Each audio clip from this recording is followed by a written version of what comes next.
Welcome to new TV Telugu. ఇప్పుడు Telangana top 10 చూద్దాం. హైదరాబాద్ నగరంలో పలు ప్రాంతాల్లో వర్షం దంచి కొడుతోంది. విద్యా సంస్థలు, ఆఫీసుల వేళ వరుణుడు విజృంభించడంతో నగర వాసులు ఇబ్బందులు పడుతున్నారు. మరోవైపు జడివానకు రోడ్ల మీదకు వాన నీరు చేరడంతో వాహనదారులు తీవ్ర ఇబ్బందులు పడుతున్నారు. పలు చోట్ల ట్రాఫిక్ స్తంభించింది. నగరంలోని పలు లోతట్టు ప్రాంతాలు జలమయమయ్యాయి. గ్యాస్ కట్టర్ తో లాకర్ కట్ చేసి ఏటీఎంలో నగదును దుండగులు ఎత్తుకెళ్లారు. ఈ ఘటన తెలంగాణలోని ఆదిలాబాద్ జిల్లా కేంద్రంలోని మావల పరిధి రామ్నగర్ పరిధిలోని ఎస్బీఐ ఏటీఎంలో తెల్లవారుజామున జరిగింది.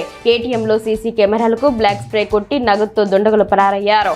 ఘటనా స్థలాన్ని డీఎస్పీ జీవన్ రెడ్డి, సీఐలు కర్రే స్వామి, సునీల్ కుమార్ పరిశీలించారు. చోరీకి గురైన నగదు వివరాలను పోలీసులు సేకరిస్తున్నారు. దీనికి సంబంధించి మరిన్ని వివరాలు తెలియాల్సి ఉంది.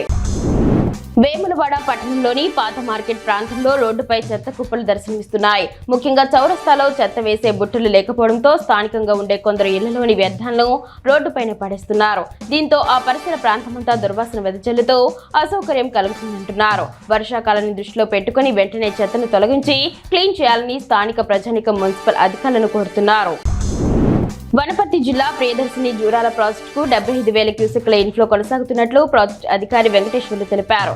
లోయర్ అప్పర్ విద్యుత్ కేంద్రాల్లో 11 యూనిట్ల విద్యుత్ ఉత్పత్తి అవుతుందన్నారు. 12 గేట్ల ద్వారా 89,000 క్యూసెక్ల నీటిని దిగువకు వదులుతున్నామని చెప్పారు. ప్రాజెక్టులో 7.444 టీఎంసీల నీరు ఉన్నట్లు పేర్కొన్నారు. సాగు కోసం కుడి ఎడమ కాలువలకు నీటి విడుదల చేస్తున్నామన్నారు.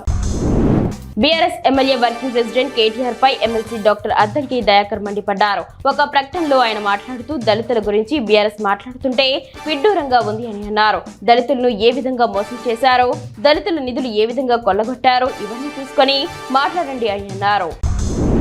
కామారెడ్డి జిల్లాలోని అన్ని మండలాల్లో గత 2 రోజులుగా వర్షాలు కురుస్తున్నాయి. కొన్ని మండలాల్లో ఎడతెరిపి లేకుండా కురుస్తున్నాయి. కామారెడ్డి, ఎల్లారెడ్డి, లింగంపేట్, గాంధారి, తాడ్వాయి మండలాల్లో ఎడతెరిపి లేకుండా వానలు కురుస్తున్నాయి. లోతట్టు ప్రాంతాలు జలమయమవుతున్నాయి. ఈ వర్షంతో లింగంపేట్ పెద్దవాగులో కొట్ట నీరు ప్రవహిస్తూ పోచారం ప్రాజెక్టు రిజర్వాయర్లోకి వెళ్తోంది. ఎల్లారెడ్డిలో భారీ వర్షం పడుతోంది.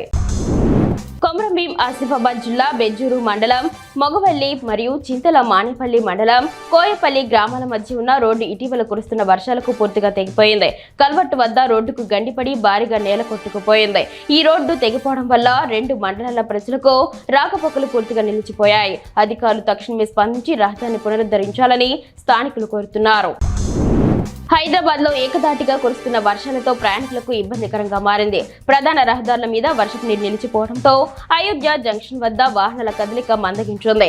ఆఫీసులకు వెళ్లే సమయంలో వర్షం కురుస్తూ ఉండడంతో మలక్పేట్ నుంచి కోటి, సికింద్రాబాద్ నుంచి బేగంపేట, ఆలుగడ్డ బావి నుంచి సికింద్రాబాద్, జూబ్లీ హిల్స్ నుంచి ఐటీ కార్డర్ వైపు వెళ్లే ఉద్యోగులకు నిరీక్షణ తప్పలేదు. ఎగువ ప్రాంతాల్లో కురుస్తున్న వర్షాలతో ఆసిఫాబాద్ జిల్లాలోని కొమరంభీం ప్రాజెక్టులోకి వరద నీరు చేరుతోంది. ప్రాజెక్టులో ఒక గేటు ఎత్తి 816 క్యూసెక్ల నీటిని విడుదల చేశారు. ప్రస్తుత నీటి మట్టం 237.20 మీటర్లకు చేరగా పూర్తి స్థాయి నీటి మట్టం 243 మీటర్లు. ఇన్ఫ్లో 250 క్యూసెక్లుగా నమోదైంది. ప్రజలు అప్రమత్తంగా ఉండాలని అధికారులు సూచిస్తున్నారు. అందుబాటులో ప్రజా ప్రతినిధులు కార్యక్రమం హైదరాబాద్ గాంధీ భవన్ లో ప్రారంభమైంది. ఈ కార్యక్రమంలో ఎమ్మెల్సీ బల్మూర్ వెంకట్ పాల్గొన్నారు. ప్రజల సమస్యలను ప్రత్యక్షంగా విని పరిష్కరించేందుకు ఈ కార్యక్రమాన్ని టీపీసీసీ ప్రారంభించింది. ప్రజలకు మరింత చేరువలో ఉండేందుకు ప్రజా ప్రతినిధులు ఈ మాధ్యమంగా స్పందించనున్నారు.